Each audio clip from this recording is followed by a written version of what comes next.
In Ireland and the US, we have a massive problem with illegal immigration. Today, we have a video here from Cypher Signal. This is FBI, ICE, and DEA storm Georgia cartel fortress, grenade launcher, and 1.2 billion seized. This one's going to be crazy, guys. Like, comment, subscribe. Check out my membership join link underneath the video, €3 per month. Let's go. U.S. Marshals, SWAT teams, and local law enforcement raided a home in Fort Wayne a couple hours ago. CJNG is an ultra-violent, murderous, Mexico-based drug cartel. At precisely 4:30 hours before the sun could break over Jefferson, the silence was shattered. The low, guttural growl of engines was abruptly eclipsed by the deafening blast of a flashbang. The shockwave rolled across the street like thunder, followed by a sudden flicker of red and blue light and the harsh, non-negotiable shouts of federal agents.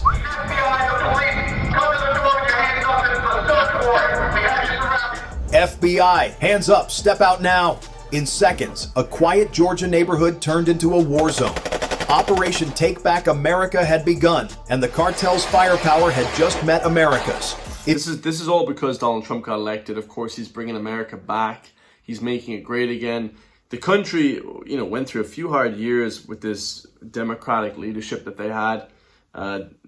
With this Democrats is just ridiculous. The Republicans obviously being much better, but this is crazy, guys. They're raiding, they're kicking out everyone that shouldn't be in the country. They're really pushing for safety in their country now. It's great to see. I believe America's law enforcement deserves this kind of precision power. Hit that like button before we move deeper into Jefferson's hidden war zone.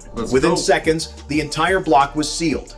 Armored vehicles blocked both exits as FBI SWAT teams, ICE agents, and DEA task forces moved in concert. This wasn't a simple drug bust. It was the synchronized opening move of a major federal crackdown. Inside the target house, agents found plastic-sealed bricks of cocaine and methamphetamine covered the kitchen table, and a tray of deadly powdered fentanyl glittered on the floor. But the real shock came from the armory. The team discovered 26 firearms, including AR-style rifles, a dozen handguns, and, wedged beneath a workbench, a military-grade grenade launcher. The room reeked of chemicals and gun oil, lined with blueprints mapping charting narcotics routes from Mexico right into the heart of Georgia. This was a paramilitary stronghold disguised as a family home. Pinned notes, written in intricate cipher, detailed payment codes, and anonymous phone numbers. The cold, hard accounting of a transnational empire. This was the moment federal agents realized they hadn't just uncovered a gang, they had exposed a war machine. Every encrypted call, every ghost transfer, every silent name on the wire had led to one man. A 48-year-old phantom known only as Cochito, a former convict turned tactician, a Mexican national forged in cartel blood. His network didn't rebuild, it mutated, stronger, deeper, invisible. And for years, it had operated not from across the border, but from inside America itself. What's your take on this? A drug house turned into a paramilitary command post. How deep do you think the infiltration goes? Wiretap intelligence painted a chilling picture. Cochito's network wasn't hiding in the shadows. It was living right in the open. Their safe houses looked like college rentals, their couriers like ordinary delivery drivers. Millions were funneled through legitimate storefronts, tire shops, cafes, and real estate offices hiding rivers of dirty cash. In Georgia's like a southern state as well, so pretty conservative, pretty religious, all this stuff operating near where they are. Wow. Just blocks from the University of Georgia, cartel couriers swapped packages beneath security cameras unnoticed, blending perfectly into daily life. For years, they had lived among families, professors, and students, a silent army embedded in suburbia. Every handshake, every smiling neighbor could have been part of it. And beneath that calm, an invisible clock was ticking toward detonation. What began as a single raid swiftly unfolded into a statewide siege. 13 federal and state agencies operating with military precision executed 12 simultaneous raids across Athens, Atlanta, and Jefferson. Teams breached doors within seconds of each other, a decisive strike designed to prevent any cartel tip-offs. The results were overwhelming, validating every intelligence report. Inside one location, agents uncovered meticulously kept ledgers, recording $900,000 in transactions. In another, burner phones still buzzed with frantic incoming messages from Mexico.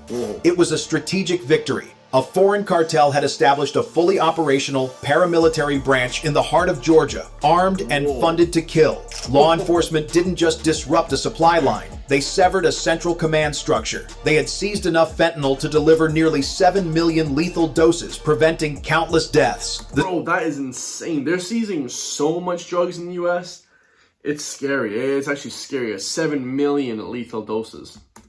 Might have looked quiet by sunrise, but the scale of Operation Takeback America was undeniable, and the cartels had just learned what it meant to face unified federal power. Wow. The dawn broke over Georgia, illuminating the scale of the seizure and the true, chilling nature of the enemy. Convoys rolled down I-85 under heavy federal escort, transporting not mere evidence, but crates of weapons and containers of lethal poison. Inside the FBI's temporary command center in Athens, analysts gazed at digital maps glowing red, a sobering depiction of the sheer depth of the cartel's infiltration. This was the moment the mission transitioned from a local narcotics case to an act of domestic defense against foreign-run narcotics warfare. Yeah, I bet they have massive amounts of flipping cartels coming into America. Massive amounts. I bet it's just overhauled with these people. Forensic accounting was staggering. Analysts confirmed the seizure of approximately 750,000 illicit pills designed to mimic legitimate painkillers, alongside the staggering bulk narcotics haul. The total weight of seizures included over 1 ton of pure cocaine and a black market payload of 3 tons of gold bullion, the cartel's preferred method for laundering profits across continents. The cartel uses gold bullion. Jesus. It like if you think this was the moment the cartels finally realized America's not playing defense anymore. Yeah. Every component... As soon as Trump got in, he said, we're going to go to war with these cartels. That's it now. No more playing games. We're the leaders now. This network was built with a chilling precision. Every warehouse doubled as a distribution hub. Every suspect had a defined operational role. Cook, courier, guard. Analysts following the cartel's encrypted traffic were stunned. The coordination rivaled combat unit operations, commands moving from Mexico to Georgia in minutes, not days. It wasn't crime, it was warfare in real time on U.S. soil. Yeah, I mean, they go to war, it's like a full-on scale war with these cartels, guys. It's no joke. The cartels have military-grade weapons, the U.S. military have obviously military-grade weapons, and it's just ridiculous warfare. Homeland Security Investigations team peeled back layers of financial camouflage, a lattice of shell corporations tied to abandoned storefronts. One example still haunts the case files, a tire shop that hadn't sold a single tire in 2 years, yet pushed $980,000 in cash every week through a Chinese-linked shadow bank. The cartel wasn't just moving drugs, it was rewiring the state's economy, laundering billions straight into Georgia's commercial bloodstream. The financial data confirmed deep connections to known Sinaloa cartel intermediaries. Messages pulled from seized burner phones referenced internal code names like the Blue Bag and Summer Heat, phrases that chillingly matched the FBI's own operation subtitle, Project Summer Heat. Wow. The enemy was so deeply embedded, they had intercepted enough federal intelligence to echo the task force code name back at them. The question was no longer if there was a leak, but how deep it ran. Meanwhile, community shock turned to palpable fear. Parents flooded college hotlines asking if classes were safe, realizing the violence had crept within walking distance of lecture halls. The scale of the threat was now measured not just in kilos, but in the erosion of public safety and the audacity of the criminal records. Several key suspects, already having served long sentences for major drug convictions, had walked free on parole and immediately resumed command. This cartel was a hydra, cut off one arm, and another was already regrouping under the same hierarchy, threatening the continuity of national security. Crazy. As the final transports departed, a shadow fell over the command center. Analysts, working through the contents of seized laptops and burner phones, discovered that dismantling one cell had only revealed a network far more intricate than anyone imagined. The cartel wasn't shrinking, it was adapting. Data logs showed encrypted transactions routed through cryptocurrency wallets and offshore accounts, spanning Texas, California, and Georgia. Evidence of a malignant bi-coastal reach. Inside the FBI's cyber forensics lab, a digital heat map flickered red with new coordinates, each dot a potential relay point. Warehouses, safe houses, and unregistered vehicles. The speed of the connection suggested cartel command centers were still active, alive, just driven deeper underground. The battlefield had decisively shifted from rural highways to the invisible web, and the enemy was fluent in both. Could a foreign cartel really infiltrate U.S. intelligence, or is someone on the inside helping them? At 7:45 hours, an encrypted message pierced the digital silence. Originating near the Georgia-Alabama line, the text was brief and chillingly specific. Phase 2 shipment delayed. Heat, switch route south. To the task force commanders, this single line was a spark igniting a fresh wave of action. It meant another convoy, possibly carrying the next multi-million-dollar load of fentanyl, was in motion. Within minutes, ICE air reconnaissance drones were screaming off an airstrip near Macon. Below, FBI tactical teams mobilized rapidly onto rural highways, becoming... Because the ICE, like the Immigration Bureau, they're sort of investigating who shouldn't be in the country as well. These foreign cartels shouldn't be anywhere near the US, let alone having massive cartel fortresses and billions of dollars, you know? Posts in the fog. Thermal cameras scanned the forest canopy for heat signatures. Analysts watching a live feed spotted a cluster of heavy-duty trucks idling beneath thick tree cover, engines still warm. If those vehicles reached Interstate 85, the next surge of cartel poison would vanish into America's bloodstream. The clock was running out. Roadblocks were sealed with military efficiency. A convoy of black, heavy-duty SUVs fanned out across the county line. Drivers operating with lethal focus wore night vision goggles, radios clipped to their shoulders. The tension was suffocating, every agent waiting for the final, irreversible command. When it came, intercept authorized. Headlights flashed, engines roared, and the high-stakes pursuit began. The first truck surrendered swiftly, the driver immediately collapsing under the sight of tactical operators. But the second vehicle attempted to ram through the blockade, escalating the scenario to an armed engagement. Tactical vehicles boxed it in, forcing it into a ditch. When agents breached the trailer, they found bricks of compressed powder, packaging identical to those seized in Athens. Hidden compartments contained unregistered firearms and, horrifyingly, a half-disassembled M203 grenade launcher tube. Proof that the cartel was actively rearming and escalating the fight. That's crazy. Grenade launchers, they have RPGs we saw in the last video, or I think in this one as well, but you know, RPGs and all these grenade launchers and stuff, guys. I mean, this is serious weaponry. This is like you can take out flipping the army with it. You know, who are they fighting against here, you know? Convoy arrests concluded. The evidence flowed back to Athens HQ. Confiscated phones cross-referenced with prior warrants revealed the same contact number recurring under different aliases. Omar, the mechanic, Blue Light. That prepaid international line traced straight back to Culiacan, Sinaloa. The Georgia operation was not just a branch, it was a remote, actively managed arm directly answering to the cartel's command center in Mexico. Simultaneously, IC cyber units operating under full containment authorization froze 7 digital wallets containing over $900,000 in cartel proceeds. For the first time, the cartel's global financial artery was being aggressively cut, one digital account at a time. But pressure breeds retaliation. That very night, local sheriffs reported mysterious drones hovering above an evidence facility. The devices, confirmed later to be custom-built retrieval drones designed to lift hard drives or documents, fled before they could be intercepted. It was the cartel's final chilling message. We're still watching. We know where you keep the trophies. The operation had evolved into counterintelligence warfare, confirming the battle for America's streets was far from over. So the cartel wanted to fly over drones and grab all their intel back off them so they couldn't, prosecute them. This is wild. This gets wilder as the days go on. By dawn, the second time the sun rose over Jackson County since the operation began, federal teams regrouped in a warehouse turned command post. Digital boards flashed a series of words "Target Zone Secured" appeared across every screen. Operation Takeback America had achieved what many believed impossible. Let's go. The dismantlement of a live cartel network operating deep inside U.S. territory. Evidence tables were stacked high with sealed crates. 1 ton of cocaine, 3 tons of gold, 1.7 kilograms of fentanyl, and hundreds of thousands of counterfeit pills. So much fentanyl coming in, it's actually scary. Fentanyl can kill you, even like a thumbnail can kill you.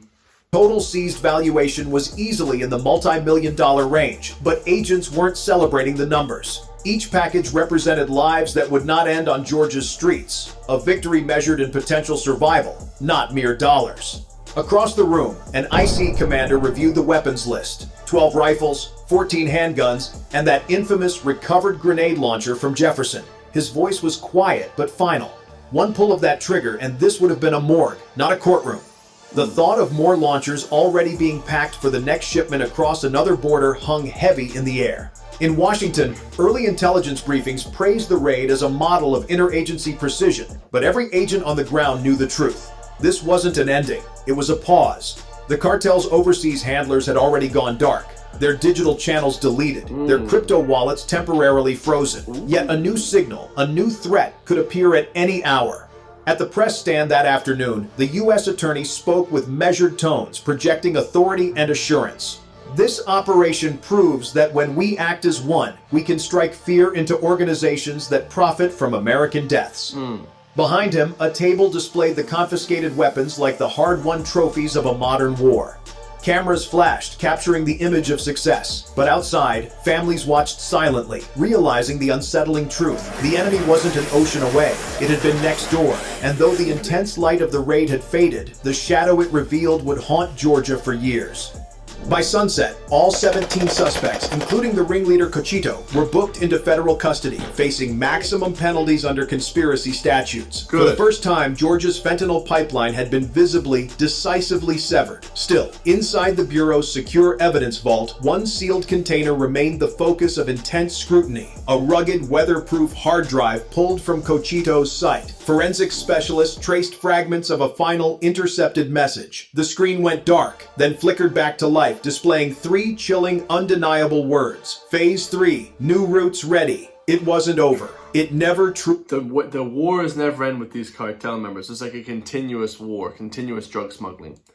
is. As the agent stepped into the cool morning air, the lone helicopter thundering south served as a living reminder. In every briefing room, one mantra burned across the monitors. Cartels adapt, so must we.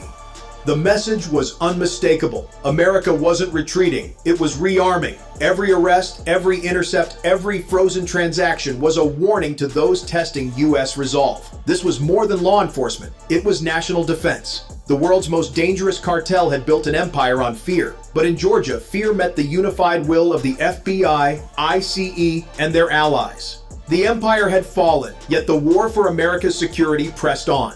The evidence is sealed, the suspects are in custody, and the direct threat has been neutralized. But the true lesson of Operation Takeback America is not the volume of the seizures. It is the unwavering resolve demonstrated by the forces defending our nation. This mission serves as a potent affirmation. When faced with an enemy that operates with paramilitary tactics, uses military-grade weapons, and corrupts our local economies with billions in illegal profits, the United States law enforcement community does not retreat. It adapts and dominates. It's actually crazy how infiltrated the US is by cartels and these foreign agencies. You know, the FBI, ICE, DEA, and they have to like delve into these different sort of cartels in their own country. You think like, oh, we're gonna go fight this war in Mexico. They're already in the US, guys. These cartels are already in the US causing havoc. It's absolutely crazy. Let me know your thoughts on that. I love you all. If you want to support me, help push back against the woke Irish government, the mainstream Irish media, hit the join link underneath the video, become a member for just €3 per month. We have 30 plus members now. New members every single day, so I really appreciate you all. Much love. Yeah, these videos are incredible. You know, America has huge issues when it comes to their people, cartels, their own people as well. So hopefully they can keep cracking down on that. I love you all, and I'll see you guys in the next one, man. Peace.